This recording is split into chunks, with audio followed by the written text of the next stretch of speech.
मित्रों, सादर जय श्री कृष्ण। मैं हूं आपके साथ आचार्य नीलेश शर्मा। आज हम जानेंगे वर्ष 2024 का दूसरा महीना फरवरी महीना आपके लिए सिंह राशि के लिए कैसा रहने वाला है।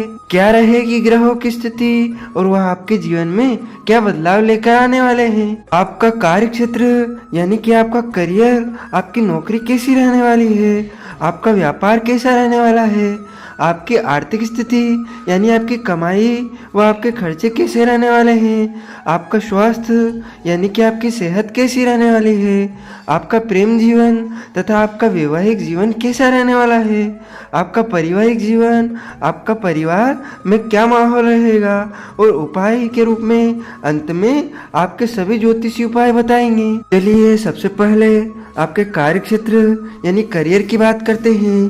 करियर के दृष्टिकोण से यह महीना शुरुआत में कुछ चुनौतियां लेकर आएगा।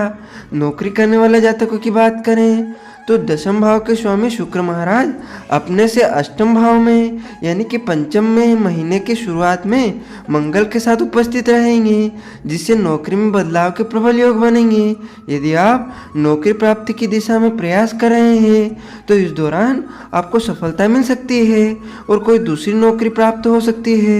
छठे भाव में सूर्य और बुध की उपस्थिति होने से आप अपनी नौकरी में अपने दिमाग का पूरा इस्तेमाल करेंगे और उसकी बदौलत आपको अच्छी सफलता प्राप्त होगी।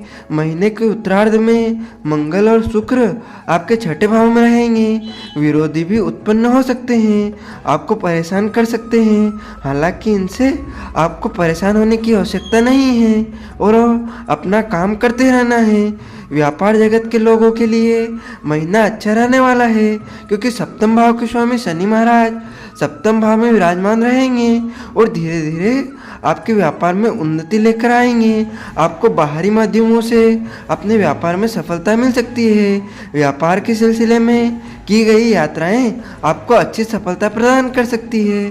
कुछ दीर्घ सूत्री परियोजनाओं को शुरू करने के लिए उत्तम समय रहेगा, जिनका भविष्य में आपको अच्छा लाभ प्राप्त होगा। अब हम बात करते हैं आपकी आर्थिक स्थिति की, यानी कि आपकी कमाई व आपके खर्चे फरवरी के महीने में कैसे रहने वाले हैं।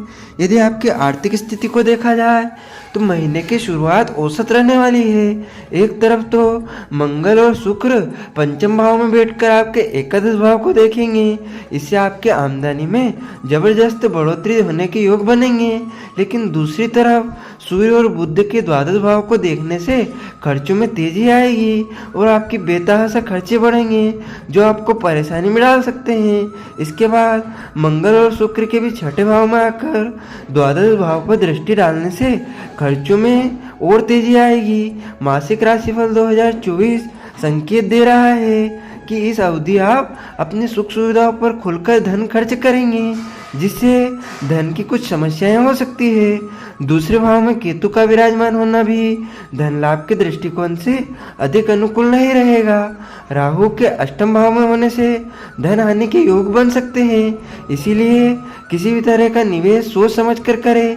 हालांकि देवगुरु बृहस्पति के नवम भाव में होने और शनि राशि में सप्तम भाव में होने से व्यापार में उन्नति होगी, नौकरी में धीरे धीरे सफलता मिलेगी, जिससे कुछ हद तक आप अपनी आर्थिक स्थिति को मजबूत बना पाएंगे।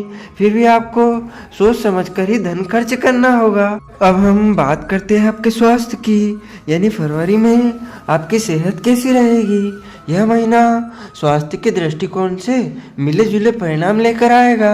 छठे भाव में सूर्य और बुध की उपस्थिति होने के कारण शारीरिक समस्याएं जन्म लेगी, लेकिन अपने आप ही चली जाएगी और आपको ज़्यादा परेशान नहीं कर पाएंगी। मंगल और शुक्र के भी छठे भाव में आ जाने से शारीरिक समस्याएं आपको चिंता तो देगी, लेकिन धीरे धीरे वह दूर भी हो जाएंगी। हालांकि दूसरी ओर राहु के अष्टम भाव में उपस्थित होने से कुछ ऐसी समस्याएं आपके सामने आ सकती है जिसको एकदम से समझ पाना मुश्किल होगा। उससे आपको अपनी स्वास्थ्य समस्याओं में चुनौतियों का सामना करना पड़ सकता है। बृहस्पति महाराज नवम भाव में बैठकर आपकी राशि पर दृष्टि डालेंगे, इससे स्वास्थ्य समस्याएं आपको दूर करने में आसानी होगी और आप अपने स्वास्थ्य को लेकर सजग रहेंगे तो सफलता आपके कदम चूमेगी और आपका स्वास्थ्य उत्तम होगा। अब हम बात करते हैं आपका प्रेम जीवन तथा आपका वैवाहिक जीवन फरवरी के महीने में कैसा रहेगा। यदि आप किसी प्रेम संबंध में हैं तो महीने की शुरुआत बहुत ही खूबसूरत रहने वाली है। मंगल और शुक्र पूरी तरह से रोमांस के योग बनाएंगे। आपके दिल में रोमानियत भरी रहेगी और उसे अपनी कलात्मकता से अपने प्रियतम के दिल में उतारने की कला आपको आती है। इससे आप दोनों के बीच का सामंजस्य और भी बेहतर होगा। एक दूसरे को दिल के करीब महसूस करेंगे और अपने रिश्ते को लूट लेंगे। आपको अपने प्यार को आगे बढ़ता देखकर प्रसन्नता होगी और आप अपने प्रियतम के लिए बहुत कुछ करेंगे। जहां आवश्यकता होगी आप उनका मार्गदर्शन भी करेंगे। इससे आपके रिश्ते में विश्वास की डोर मजबूत होगी और इसका परिपक्व होगा। यदि आप विवाहित जातकों की बात करें तो वैवाहिक जीवन के लिए भी यह महीना अनुकूल रहेगा। शनि महाराज सप्तम भाव के स्वामी होकर सप्तम भाव में ही विराजमान रहेंगे। जीवन साथी आपके प्रति समर्पित रहेंगे, अपने सभी का प्रेम से पूर्ण करेंगे। लेकिन महीने के उत्तरार्ध में 13 तारीख को सूर्य के सप्तम भाव में शनि के साथ आ जाने से और फिर 20 तारीख को बुध के भी कुंभ राशि में सप्तम भाव में आ जाने से आपसी व्यर्थ के वाद विवाद और अहम का टकराव हो सकता है।